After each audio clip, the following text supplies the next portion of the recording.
Bonsoir et bienvenue dans cette analyse des marchés dans le cadre des ateliers de Trading Live. Nous sommes le mercredi 17 avril 2019 et les marchés semblent vouloir retoucher leur précédent plus haut. Commençons comme d'habitude par l'analyse du S&P 500, le marché américain. L'indice représentant les 500 plus grandes sociétés de la cote. Vous observez dans un cadre, dans un range délimité par les lignes blanches en haut et en bas de ce graphique. Le dernier range hebdomadaire dessiné est dans un canal haussier délimité par deux lignes jaunes. Le canal haussier qui semble vouloir emmener les cours des actions américaines jusqu'à leur précédent point haut. Apparemment, aucun frein à la hausse. Les freins ont été cassés précédemment début janvier. Puis, courant février, on est venu les retester début mars. Et depuis cette impulsion sur la moyenne mobile 200 jours, les actions ont décidé d'aller apparemment retoucher les précédents points hauts que nous avions eus ici. Rien ne semble s'opposer à cette hausse, donc il y a de fortes chances que nous retrouvions les précédents points hauts. L'analyse des volumes et de l'analyse macroéconomique nous indique tout de même de toujours, encore et toujours rester sur la défensive. Je reste sur un portefeuille plutôt orienté défense, stagnation. Quand nous aurons éventuellement cassé ces précédents points hauts, alors la hausse sera vraiment revalidée pour la suite des opérations. Du côté des actifs défensifs, l'or. Vous voyez avec cette moyenne mobile, moyenne période, nous devons être sur la moyenne des 50 jours. Cette moyenne mobile 50 jours s'infléchit, c'est-à-dire que l'or était bien passé au-dessus de ces moyennes mobiles 200 périodes, la moyenne rose. Nous avons bien marqué un nouveau plus haut. Et apparemment, l'or semble vouloir peut-être remarquer le coup, consolider. Oui, les actions sont reparties d'encore plus belles, donc l'or vient apparemment consolider. Mais l'or est sorti de ce qu'on appellerait une phase baissière de long terme, puisque la tendance très long terme, ici, donc 200 jours, a été cassée à la hausse. Donc pour l'instant, nous avons simplement ce que nous appelons un pullback vers ces moyennes mobiles longues, et il est fort possible que nous venions nous appuyer sur ces moyennes mobiles, peut-être en vue d'un rebond de l'actif défensif de l'or. Au niveau des marchés immobiliers, les marchés immobiliers qui, eux, ont rebondi bien plus fortement que les marchés actions, semblent vouloir, quant à eux, marquer un temps d'arrêt, c'est-à-dire qu'ils étaient repartis bien plus fort que les autres actifs, étant donné le contexte de taux qui leur était favorable. Or, ces derniers jours, les actifs immobiliers, l'indice immobilier américain a vu une correction de 3-4% en l'espace de seulement 3-4 jours. Ce qui signifie peut-être simplement qu'on est venu se rappuyer vers des précédents points hauts, en tout cas des points médians, qu'on pourrait imaginer vers les 83 à 84 points sur l'indice VNQ. Donc l'indice immobilier qui avait plus réagi que l'indice des actions semble marquer lui un petit temps d'arrêt, sans doute influencé par la politique de taux américaine. Au niveau des obligations long terme, eh bien, les obligations long terme marquent certainement le pas, un peu comme l'actif défensif de l'or. Les obligations long terme, elles, sont inscrites dans un canal hebdomadaire haussier, alors que nous observons plutôt une consolidation à moyen terme, court moyen terme, entre ces deux bornes jaunes, les bornes donc qui délimitent le quotidien. Nous sommes en range apparemment depuis un certain temps. En fait, depuis que nous avons cassé la moyenne mobile des 200 périodes ici sur l'obligataire, on n'a pas encore trouvé l'appui, l'envolée, étant donné que les actions continuent de rebondir. L'or et les obligations semblent quant à elles vouloir marquer un petit temps d'arrêt, encore une fois, sans doute très fortement influencé par la politique de taux américaine. Donc nous sommes dans un espèce d'étau qui se resserre ces dernières semaines, suite à la forte hausse des marchés depuis le 1er janvier, depuis en fait la gamelle qu'on a connue jusqu'au fin décembre 2018, donc jusqu'au jour de Noël en fait, qui a été le jour le plus profond en termes de baisse. Et donc là, nous avons un espèce de temps d'arrêt global. Les actions sont remontées, les actifs défensifs ont cassé leur plafond de verre ici, sont sortis de leur plafond de verre. Les actifs actions semblent être sous un plafond. Que se passe-t-il? Regardons du côté de la volatilité. La volatilité est totalement effondrée. Il n'y a donc apparemment aucun risque devant nous affiché par les marchés actions. Les actifs défensifs viennent s'appuyer sur leur moyenne mobile longue. Les actions vont apparemment retoucher leur point haut. L'immobilier a déjà dépassé ses points hauts et semble vouloir corriger légèrement. On est un petit peu en apesanteur. Que nous dit l'euro-dollar? L'euro-dollar, encore une fois, rien de nouveau sous le soleil. On est complètement dans des vagues plus ou moins cycliques et entre guillemets prévisibles, puisque nous venons nous appuyer sur ce point bas, les 1,11,8. On vient se rappuyer ici vers les points médians, 1,13. Là, nous sommes maintenant sous les 1,13. Il est fort probable que nous venions retoucher les 1,11,8. Voici comment se profile pour les jours à venir, en tout cas, peut-être pas forcément les semaines, mais les jours à venir, le marché américain, les différents secteurs du marché américain. Je retrouve les abonnés dans l'analyse du portefeuille puisque nous avons justement des repositionnements à opérer. A très bientôt pour les lecteurs sur YouTube. Passons maintenant aux choses sérieuses dans le portefeuille. Alors aujourd'hui en particulier, étant donné le contexte sur les actions, nous allons observer au niveau de l'onglet des actions, en particulier précisément, quelles opérations nous allons pouvoir mener. À savoir, étant donné que nous sommes apparemment sous les résistances, ce n'est pas forcément aujourd'hui que je vais me positionner sur les actions. Il y a déjà des opérations qui sont en cours. On a Archer qui est en train de donner. Apparemment, le put de protection ici dans le spread a été racheté à bon compte. Alors on va pouvoir enlever la ligne. Par contre, je vois que les ordres qui ont été placés sur les puts à vendre, enfin plutôt à racheter sur les puts vendus, n'ont pas été exécutés. Pourtant, on est tout prêt.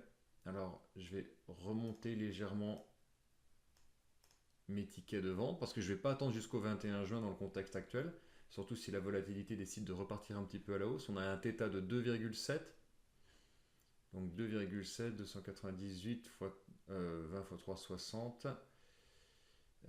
Pardon, ça ne prend pas compte de celui-ci. 0,20, 0,22. Normalement, on est dessus. Normalement, on est dessus pour les tout prochains jours. Donc, d'ici le prochain atelier, au moins cette partie-là de l'opération a été écartée. N'oublions pas qu'on a un delta extrêmement défensif. On est sur un put 38 pour un prix à 43. Donc une chute de 5 $, facilement plus de 10% en l'occurrence sur Archer. D'ici qu'on soit exerçable. Donc on a de la marge de manœuvre, mais j'aimerais quand même capitaliser sur ce gain ici réalisé. Donc on va laisser sortir petit à petit la position. J'ai mis 2 échéances. Parce que si on n'a que 2 puts 38 qui travaillent, on a de la marge, on pourrait même s'amuser à les rerouler plus loin s'il y avait l'occasion avec le delta. Donc on va quand même essayer d'aller gratter encore un petit peu quelques dizaines de dollars ici, mais rien de méchant. Cela dit, sur CVS, aujourd'hui il se passe quelque chose d'intéressant. CVS aujourd'hui dévisse un peu, enfin 2,65 sur un mastodonte comme lui, ça fait quand même une petite dégringolade.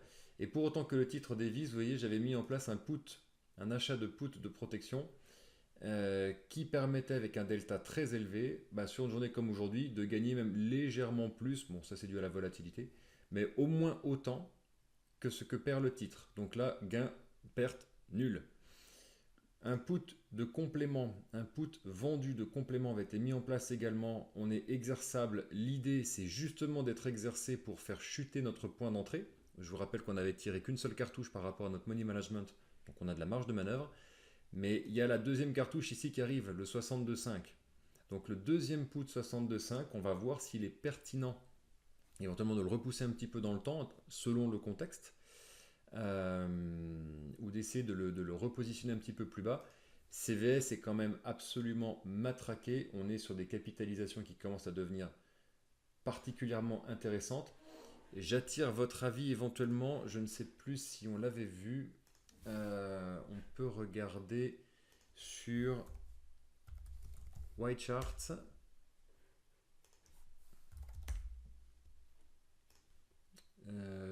Pour ceux qui ne l'utilisent pas trop, je vous invite à l'utiliser. Alors, pardonnez-moi si je n'ai pas tout à fait le réflexe parce que je n'y vais pas tous les jours.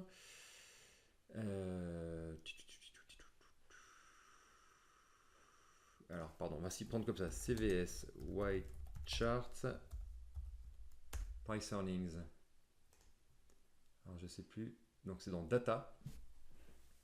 Donc quand on est sur White Charts, dans Data, et là on observe par exemple sur 5 ans l'évolution du Price Earnings de CVS. Donc on voit ici, il faut regarder surtout en fonction des dates, décembre, White Charts n'est peut-être pas le logiciel qui est le plus à jour. Excusez-moi, je vais me mettre de côté, soit simplement de ne pas nous polluer avec tous mes raccourcis. Je crois que c'est sur Zax qu'on a peut-être les données les plus à jour. Oui, sur Zax, on est plus à jour sur le PE ratio. Voilà, on était sur le précédent. Pardon, j'ai enlevé White Charts. Du coup, alors c'est intéressant de comparer ces deux-là. Ici, on est au mois de décembre. On serait sur un PI de 21. Et là, vous voyez qu'au mois de décembre, on n'est pas sur les mêmes values. PI sur du trailing. C'est pas inintéressant de comparer parce qu'ils n'ont pas forcément la même base de calcul pour les earnings. Alors, j'aime beaucoup les deux, Zax et White Charts. L'idée ici avec Zax, c'est qu'on fait bien plus apparaître la notion de PI complètement matraqué. On a un PI sur CVS qui, sur les 5 dernières années, n'a en fait jamais été aussi bas. Donc ça, c'est plutôt un bon signe pour une valeur d'entrée. Et est-ce qu'on peut, par exemple, non, voilà, sur White Charts, il faut être abonné. Il me semble que sur White Charts, vous avez le calcul du PI moyen sur les 5 dernières années, ici, qui est un PI de 19. Donc si il le donne à 21, mais que les données s'arrêtent sur la version gratuite, j'entends bien sûr.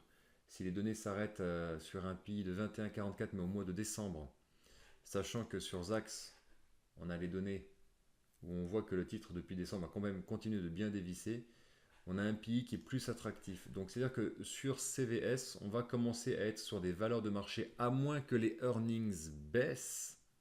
Le PE ratio est aujourd'hui intéressant sur ce titre. Donc moi ce que je fais en fait, c'est que je constitue ma position là aux alentours des 52, 53 dollars. Là j'ai un put 53. Étant donné le contexte, je ne vais pas être très haussier sur les actions. Mais là je viens en relativement peu de temps. Parce que je crois que je me suis amusé à placer ce put d'achat il y a à peine 2 jours, ça devait être lundi. Étant donné qu'on voyait le VIX complètement s'écrouler, bah, je dis c'est des occasions pour acheter des puts de protection. Il va être éventuellement pertinent de mettre un ordre de vente sur ce put d'achat, étant donné que je ne traite pas tous les jours. Donc on va le mettre en good till cancelled, et on va le mettre par exemple aux alentours des 11 dollars. Oups. C'est-à-dire qu'on va se laisser encore un peu de marge de manœuvre à la hausse. Donc de l'ordre de 0,4 dollars. 0,4 c'est comme si on venait toucher les 52 dollars. Et sur le put vendu, alors le put vendu ça m'embête de le repousser parce que j'aimerais bien être exercé. Je vais le laisser comme ça pour l'instant. Surtout si je garde encore quelques temps mon put de protection, ça viendra absorber la baisse. Pourquoi? Je vais laisser ce put se faire exercer, puisque 53 et 61,5, ça fait 8,5, ça fait 4,25, ça me fait un prix moyen de 57,25. Arrêtez-moi si je me trompe. 57,25 de prix médian si je touche mon put 53 ici, ce qui me permet de continuer de vendre des calls. Vous voyez, je me suis amusé à en vendre un petit, pareil, ça devait être avant-hier, sur une échéance pour dans une semaine. Bon, ça fait du 15 dollars, mais ça fait surtout un θ de 1 ou 2 dollars par titre, je le prends. Sachant que le titre d'ici qui touche le 56, si je touche les 56 dollars, je suis très content, la valeur va regrimper. Mon put ne sera plus exerçable et ainsi de suite. Donc ça, c'est une situation qui m'intéresse et j'aime traiter CVS dans ces valorisations, sachant que je crois que le dividende va bientôt tomber. Oui, d'ici la fin du mois, il y a 50 dollars à percevoir. Donc je vais laisser les choses se faire pour l'instant sur CVS, traiter cette position, éventuellement constituer ma position sur 3 cartouches en tout, et ensuite utiliser les calls. Voilà pour la partie CVS. Macy's, on a roulé la position il y a quelques temps. Le premier put du spread est complètement tombé à zéro. Le 18, il tombe demain. On avait du coup repoussé à mi-mai 3 puts, mais Macy's s'est envolé. On est sur 25 $, on est 20% en dehors de la monnaie. Là, il faut que j'attende encore un mois pour toucher 50 $. Bon, il y a fort à parier que j'ai des raisons de racheter cette position d'ici là. À raison de 2,5 $ par jour d'ici notre prochain atelier, donc dans 10 jours de trading, à peu près 10-15 jours. Ça fait une vingtaine de dollars encore de récupérer. Donc ça nous laisserait peut-être 30 $ sur la table à laisser, donc 3 puts à racheter. J'ai racheté 3 positions aux alentours des 10 centimes. Ça devrait être exercé d'ici notre prochain atelier. Sachant que eux seront sortis quoi qu'il arrive. Au niveau des tangibles, ben écoutez, rien de nouveau sous le soleil, à part que les positions sur Nucor, enfin la petite position sur Nucor suit son rythme de croisière. J'avais placé l'ordre de rachat. Ah, il y a pas mal de monde qui est revenu sur le titre. Ça rebouge un petit peu. L'échéance est dans pas très longtemps. Le delta est complètement écroulé. J'ai pas réussi à capter le rachat. Il me manque 8 $ ici. Moi j'aime bien racheter quand même éventuellement un petit peu avant la fin. Bon, le 3 mai c'est quand même que dans 2 semaines, c'est pas méchant. On va peut-être replacer quelque chose sur Nucor, vous allez voir. Royal Gold, qui je crois se fait un petit peu malmener ces derniers temps. Notre delta est toujours bon, pas de raison de s'inquiéter. Le gold se fait un petit peu corriger, on est sur un put 85. On a de la marge, le delta est bon, on ne s'inquiète pas. HFC, donc le pétrole Holy Frontier, demain ça tombe. HFC, on va peut-être retirer une cartouche dessus, puisque tout le monde est écroulé. Notre spread a extrêmement bien marché. On a pris notre valeur dessus, mais maintenant il est vide, la position est vide, on va peut-être repositionner quelque chose. L'immobilier, Simon continue sa vie, le delta est bon. Je pense qu'on va replacer un trade maintenant que l'immobilier est reparti. Et là, celui-ci n'apparaîtra pas dans les screeners, donc je vais le placer en direct. Je voudrais retravailler la position Tanger Factory pour le mois de mai. Et sur un put 18 qui m'intéresse, je me vois bien vendre peut-être 2 ou 3 puts, disons 3. Est-ce que sur le 0,40 on va pouvoir se positionner? Parce que ça me fait tout de même une toute petite position sur un titre très défensif et dont les options donnent de jolis dividendes, de jolis pourcentages de dividendes. Donc là on a un dividende qui va arriver à la fin du mois d'avril, donc on ne pourra pas le capter avec ce put là, mais c'est pas grave, le prochain est au mois de juillet. Si nécessaire, on pourra toujours rouler la position. Et si la volatilité repart à la hausse, 3 x 18, ça fait moins de 6 000 $ le trade. On est très large en termes de money management. Et je pense qu'en termes de theta, on est excellent aussi. 0,40, je suis tout seul. On va aller sur le put 35. Et on a un joli theta de 2,7 $ par jour. On prend, on garde. Les obligations, rien de nouveau sous le soleil, tout se passe bien, aujourd'hui tout tourne. Les profit and loss sont bien redevenus positifs sans rien toucher sur ces positions depuis maintenant plusieurs semaines, parfait. Au niveau de la protection, les calls VIX sont en train de tomber, malheureusement on aura donc acquis ces positions sans grand intérêt, puisque du coup les puts sont en train, pardon, les calls sont en train de tomber. Le fait est que on attend, on continue de couvrir notre position en attendant de voir s'il n'y a pas quand même une correction sur le S&P. Ça serait quand même pertinent d'en voir une depuis que on est reparti juste à la hausse, en diagonale à la hausse. Donc je garde de toute façon une barrière de protection au niveau de l'explosion de la volatilité que je finance par la vente de put sur l'ETF, le tracker du VIX, VXXB. Donc vous voyez que ce tracker ici, que je crois avoir roulé pareil lundi pour le remettre un petit peu plus bas, me redonne un petit peu de performance ici. Son θ est bien supérieur au call que j'ai acquis, donc ça va venir, vous voyez, en partie financer cette exposition au VIX. L'idée étant là, pas de gagner ou de perdre de l'argent sur la position en elle-même au quotidien, c'est plutôt de protéger globalement le portefeuille sur une explosion de marché, sur une explosion de volatilité.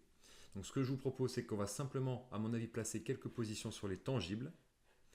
Puis nous irons regarder au niveau des devises pour terminer. Et enfin, nous regarderons du coup l'exposition globale du portefeuille. Alors, je reprends sur Finviz. Le filtre, alors je reste sur des price earnings très faibles en dessous de 15. Certains observateurs me diront, mais CVS n'est pas dans la liste. Alors il me semble, est-ce que c'est une erreur de ma part? CVS a dû être dans la liste à un moment ou un autre. Et je me suis retrouvé exposé, donc le titre a baissé. Maintenant je manage ma position et nous sortirons de CVS parce que les perspectives sur ce titre restent fondamentalement intéressantes. Je vais regarder des positions qui ne sont pas suracheter. On peut s'amuser à les trier par PI, donc les prix les plus réduits ou les earnings les plus importants, c'est un ratio. Donc plus le ratio est faible, plus le prix est faible vis-à-vis des earnings. Et c'est pour ça que vous avez différents logiciels qui offrent différents calculs. C'est que les earnings en question ne sont pas les earnings passés, ce sont les forward earnings. Et ça, les forward earnings, c'est en fonction de l'analyste sur lequel vous vous placez pour savoir quel va être le chiffre que vous utilisez. C'est pour ça que ce calcul n'est pas constant d'une société à l'autre. Et il m'avait bien semblé voir Nucor apparaître quelque part. Nucor est relativement dévalué. Donc on va pouvoir replacer un trade sur Nucor. HFC est toujours dévalué. On va pouvoir replacer un spread sur HFC. Donc vous voyez qu'on a du Steel and Iron, on a du Oil. On ne va pas ouvrir 36 positions sur le Oil.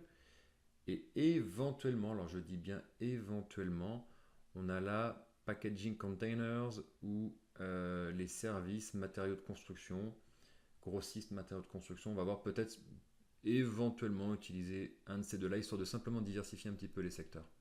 Alors j'aime beaucoup STLD qui se comporte très très bien. Nucor offre encore, je crois, davantage de possibilités au niveau des tangibles. Alors on va regarder Nucor. Puisque Nucor, dans 2 semaines, on a cette position qui devrait sauter toute seule, même à mon avis d'ici là. Nucor. On va remettre en place un trade plutôt court. Donc là, on a le put 55. On est sur un trade d'une trentaine de jours, donc l'idée c'est d'aller capter une trentaine de dollars. Bon, encore une fois, là, le trade ne doit pas être agressif. 55, c'est peut-être un petit poil limite pour moi. On reste par exemple sur le 52,5. C'est pas le moment pour l'instant de faire des trades agressifs. On a de la marge. Si je le vends à 0,25, je pourrais faire un spread en l'occurrence. Éventuellement. Ça pourrait être une idée de faire un spread, mais la volatilité n'est pas encore assez faible. Donc un trade court. Si je faisais un spread, c'est quoi l'idée? C'est que comme le VIX est très très bas, on pourrait gagner sur le put acheté et rouler les puts vendus. Donc je vends le 57, j'achète 30, il y a 25, il y a 27 dollars de gain entre les deux. Bon, il faudrait quand même que j'en vende une paire pour que ça fasse... Oh, ça pourrait le faire. Ça pourrait se faire. Ça pourrait se faire. Le calcul me semble pas déconnant. Alors je reprends. Oups. Je vais non pas vendre celui-ci, mais je vais l'acheter. Je vais en acheter 2. Et je vais vendre 2 puts 55. Pourquoi? Je prends un risque de 2,50$ par action, x2, donc 5$ par action, 500$, ce qui me semble cohérent vis-à-vis de mon portefeuille. Si Nucor venait à chuter, je roulerais mes positions 55 ISO budget plus loin, plus bas. J'aurais un gain sur le 52,5 vendu, acheté, pardon. Et sur le 55 vendu, peut-être du coup je pourrais, selon les conditions de VIX, racheter des puts de protection pour refaire un spread plus loin dans le temps.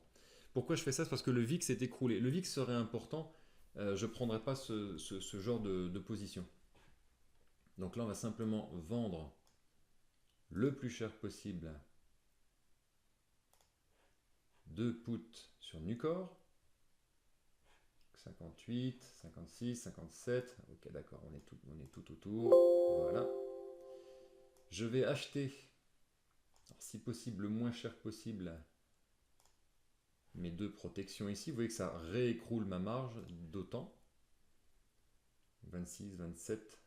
Allez, ça ferait 30 x 2, 60, ce serait cohérent. Sachant qu'il va les valoir un jour, hein, les 27. C'est que si je laisse traîner cet ordre d'achat, à la rigueur, je peux m'amuser à laisser traîner l'ordre d'achat un petit peu. Et avec la perte de valeur temps, il va valoir 0 tant que le trade n'est pas exerçable. Donc je finirai par capter cette protection. 27$ achetés pour 57$ vendus, ça fait 30$ par spreads. J'en ai acheté deux, j'achète 2 spreads. Ça me fait 60$ pour un trade de 30 jours. Donc ça va me faire normalement un delta de 2 pour cette position. En cas de hausse de la volatilité, si Nucor est non exerçable, ben, pas de sujet, on laissera le trade aller tout seul à l'exercice. Et si Nucor venait à corriger, alors je piloterai le put vendu et je vendrai le put acheté avec un gain. Éventuellement, celui-ci, on va essayer du coup de le dégager un petit peu plus vite. Il n'y a pas beaucoup d'acheteurs pour l'instant, mais enfin le delta est tellement écroulé. On va laisser la position traîner un petit peu comme ça. On va voir si ça se trouve, ça va se faire tout seul, ça va permettre de l'acheter. Ça va permettre d'ouvrir la position. On avait dit Nucor et HFC. Alors HFC, que s'est-il passé? Donc là, j'avais pris un spread de 5$ par action pour 2 positions qui avait été très défensif. Donc là, j'ai pris une position à risque de 10$ par action, soit 1000$ sur le portefeuille, un petit peu supérieur à d'habitude. Étant donné le profil de risque de HFC, on était très défensif. Est-ce que sur HFC, cette position est renouvelable par exemple pour le mois de mai? Parce qu'elle a très bien fonctionné ici pour le moment. On pourrait à nouveau vendre le 45 et acheter par exemple le pour 30 jours. On pourrait acheter le 41 par exemple. 45-41. Ça me fait un risque de 4$ pour un gain de 30$ par spread. Si j'en vends 2, je réduis un petit peu le risque par rapport au précédent. Et je suis sur un titre qui est extrêmement dévalué. Donc là, pas de sujet pour ce spread.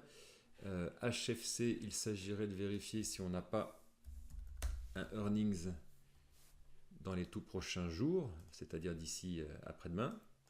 On va vérifier cette information. Et le earnings est au 2 mai. Donc c'est-à-dire que d'ici après-demain, il ne devrait pas y avoir de nouveautés sous le soleil. Le spread ici va échoir sans sujet, donc je ne vais pas prendre de frais pour le clôturer. Et je vais simplement ouvrir ici une nouvelle position en vendant 2 HFC. Donc on a 1214 de marge demandée.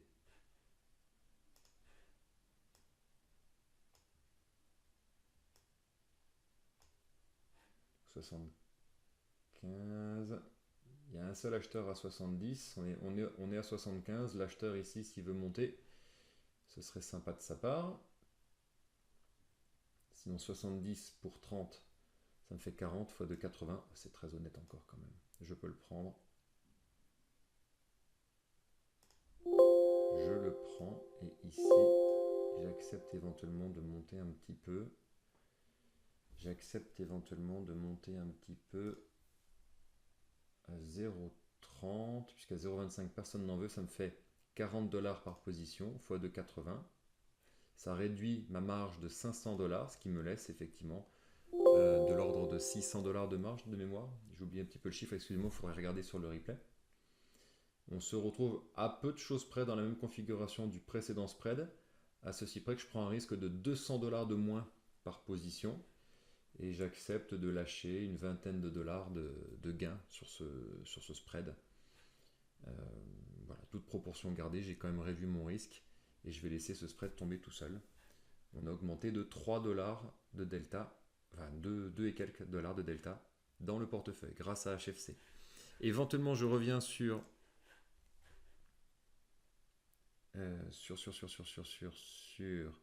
LPX ou GEF. Éventuellement, GEF a un profil qui me plaît un petit peu plus. Alors, on va aller regarder rapidement. LPX, il a été upgradé récemment, là, au mois d'avril. Est-ce qu'on a des acheteurs là-dessus? Apparemment, un petit peu. Au mois de mars, il y a des exercices par les directeurs. Ils ont activé leurs stock options.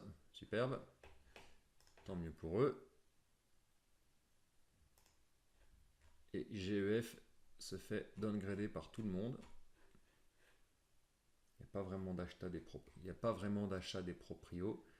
GEF se fait quand même pas mal downgrader. Bon, il a été malmené au mois de décembre, un peu comme tout le monde. On va peut-être regarder préférentiellement LPX.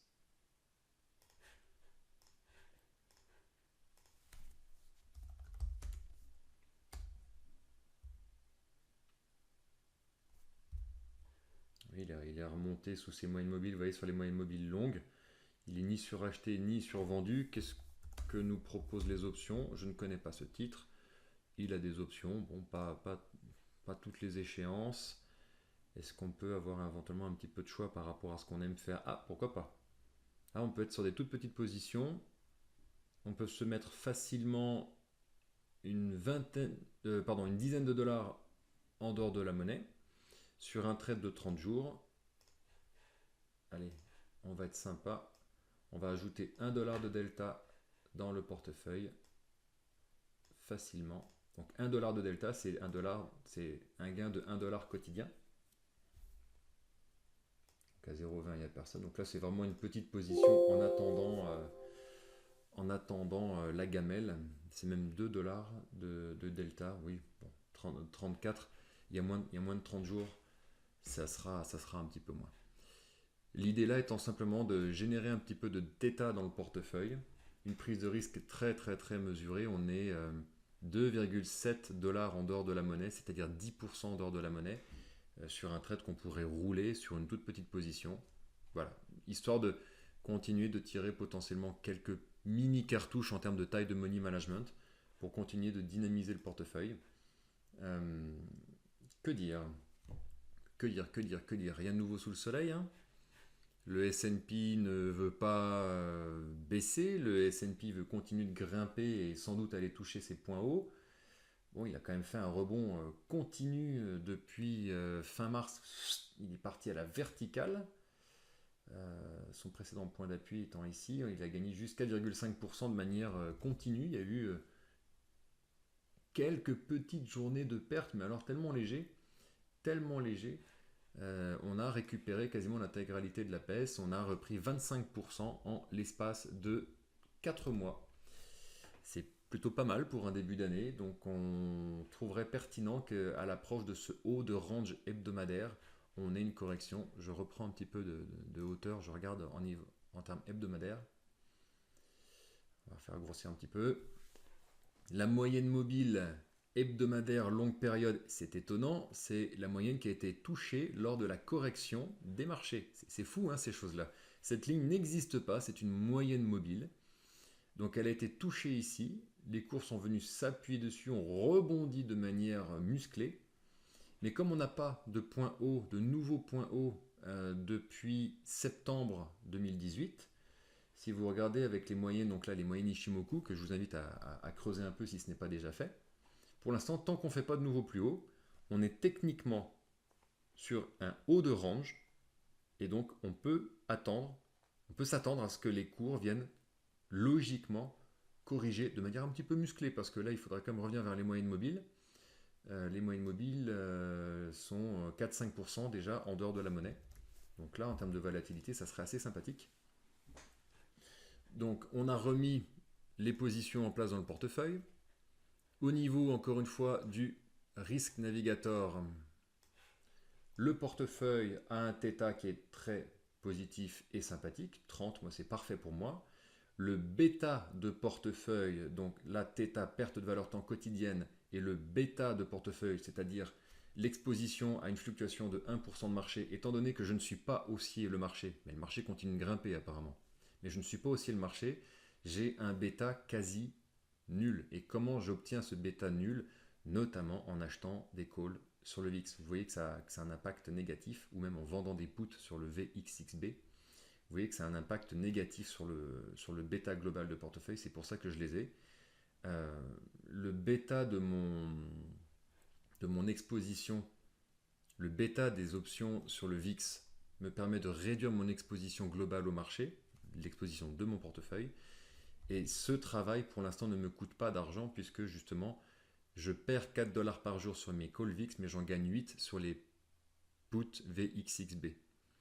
Je fais ça parce que je n'ai pas une perspective très haussière sur les marchés. Si le marché venait à casser ses précédents points hauts de décembre 2018, alors ça viendrait remettre en question ce scénario.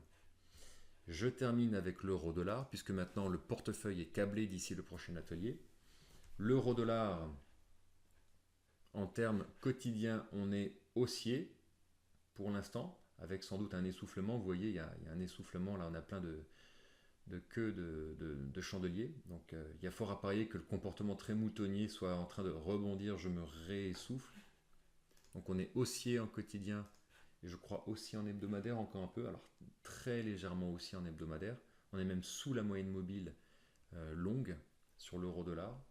Donc quand on est haussier hebdo et quotidien, normalement la moitié du portefeuille est en dollars. C'est pas encore tout à fait le cas, je suis un peu en dessous. Il faudrait que je rachète des euros. Ça me pose un petit cas de conscience aujourd'hui parce que si je rachète des euros, ça veut dire que je vends du dollar. J'ai pas envie de revendre de dollars pour augmenter mes intérêts, puisque, et je terminerai là-dessus, les intérêts aujourd'hui sur l'emprunt de dollars sont de l'ordre de 3,90, je crois, 3,9%. Donc c'est une dépense sûre et certaine. Si j'emprunte de dollars, je vais dépenser 3,9%. Là où, pour moi, les perspectives de l'euro-dollar, si jamais il y avait une hausse, il y a une hausse de 1% d'ici le prochain plafond. Donc il y a moins de risque de hausse de l'euro-dollar que de payer des intérêts. Donc je vous le confie ici, je ne vais pas trop revendre de dollars tant qu'on est en dessous de cette moyenne mobile. C'est-à-dire que je reste encore potentiellement plutôt exposé dollar. Tant pis, je me prends les fluctuations un petit peu quotidiennes. Je ne pense pas que l'euro-dollar aille beaucoup nulle part ailleurs que ce qu'il fait actuellement. Et si on casse en dessous des 1,11 ou au-dessus des 1,14, alors oui, je reprendrai clairement mon travail sur les devises, sachant que pour le moment, bon, je ne suis pas exactement comme je voudrais, mais j'en suis quand même à mi-chemin. Donc c'est plutôt cohérent tout de même. Cela me convient. Je vous invite à observer de même dans les portefeuilles. Donc pas évident pour l'instant de se positionner globalement, surtout au niveau des actions. Là pour l'instant vous voyez c'est CVS qui tire un peu le portefeuille vers le bas aujourd'hui. Heureusement que j'avais mon put de protection qui est venu du coup bien amortir ce palier. J'ai hâte de voir CVS justement la position se composer pour vendre davantage de covered call plus agressif sur la position. Et puis voyons dans les prochains temps vis-à-vis du S&P comment va se passer ce scénario où on devrait, d'ici le prochain atelier, soit avoir touché les précédents points hauts, soit on les a touchés et on est parti plus haut, soit on les a touchés et on est parti plus bas. Si on les a touchés, si on ne les a pas touchés, on peut très bien imaginer revenir toucher les retracements habituels de Fibonacci et ces choses-là. Donc voilà, je vous laisse partir dans le layer de l'analyse graphique. Voilà, j'espère que cet atelier ce soir aura été encore une fois bénéfique pour vos suivis de portefeuille. Je vous dis à très bientôt pour la prochaine séance. Bye bye.